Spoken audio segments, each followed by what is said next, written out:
This is Ray Dwan from Pocketnow.com with a quick look at HTC's new ROM for the Sprint Mogul. On Monday, March 10th, HTC released a new ROM updating a couple of things on Sprint's device. Before I go through some of these enhancements, let me show you what the current ROM version is.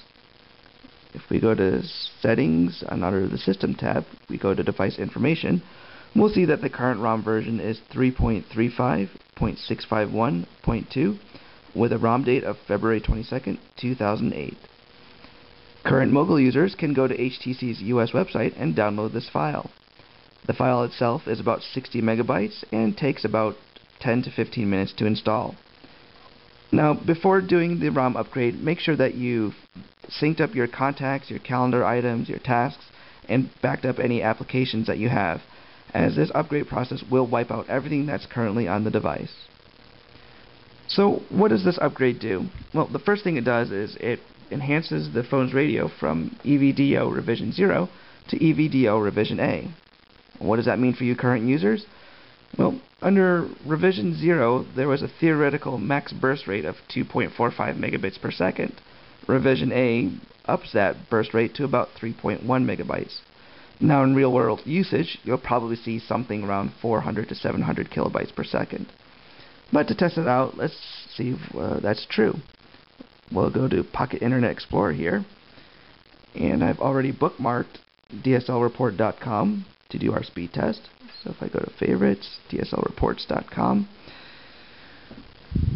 we'll do the 100 kilobyte test, which I know is going to be unstable because it's too small, so we'll choose a larger file, and we'll do the 1 megabyte file.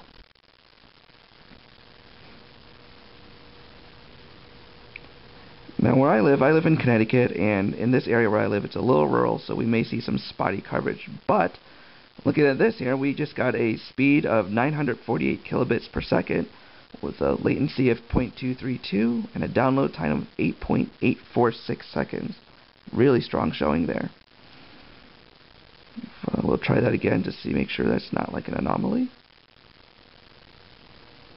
It could possibly be. It looks like this run is a little slower than the last.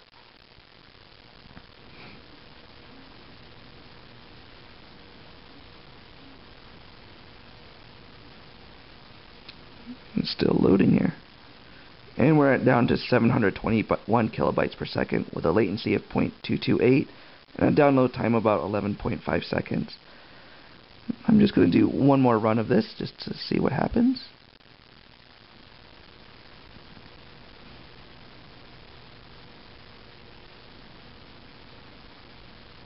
Again, looks like we might be in the 700 kilobyte range. Just based on the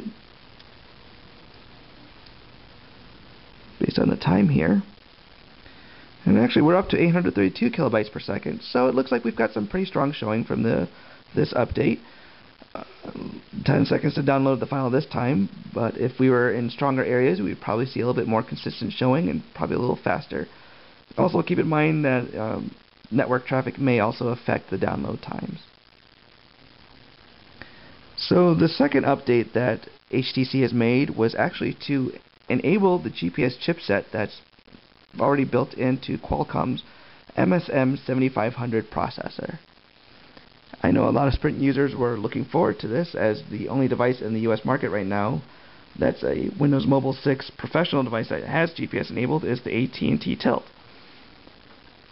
On the Mogul here, I've installed iGuidance version 2.1, which is an application I'm currently using on my Tilt.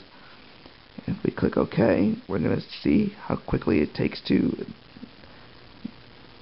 acquire a satellite signal. Now, I've already set this up on iGuidance 4, so there's not going to be a cold time test here, so this will be a warm start. And just to give you an idea, I set this up on COM4, and the baud rate was 4800. And as we saw there, the acquire time was pretty fast, just a matter of 10 to 15 seconds there. And it looks like the Mogul is acquiring onto about 6 to 7 satellites. I'm going to bring out here my AT&T Tilt to see what kind of acquisition time we can get here. Using the same application,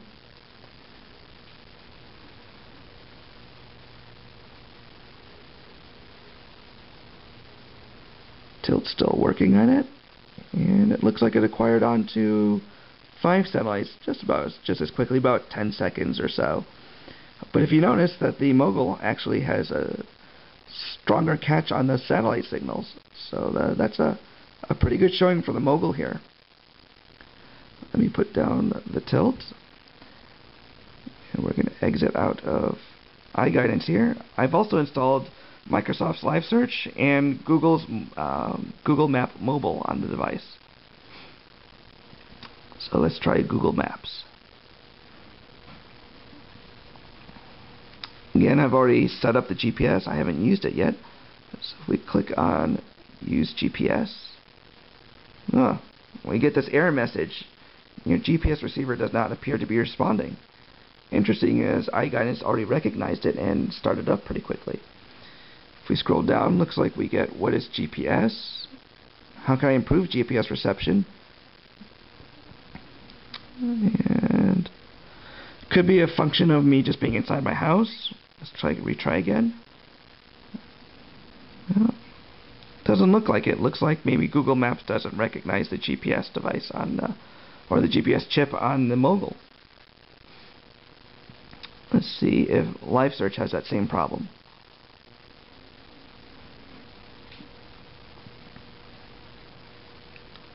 Again, I've already set up the settings for the GPS, so if I click on Map here,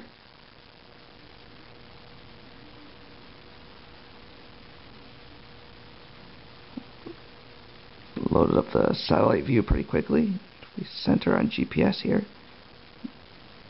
it's getting the GPS position.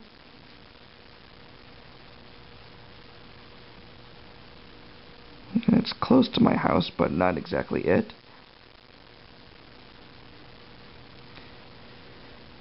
And there we have it. Looks like the GPS chip does work on Microsoft's Live Search.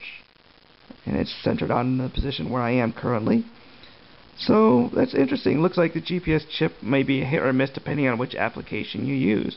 But right now, it looks like it works on Microsoft's Live Search, and it also works in iNav's iGuidance version 2.1.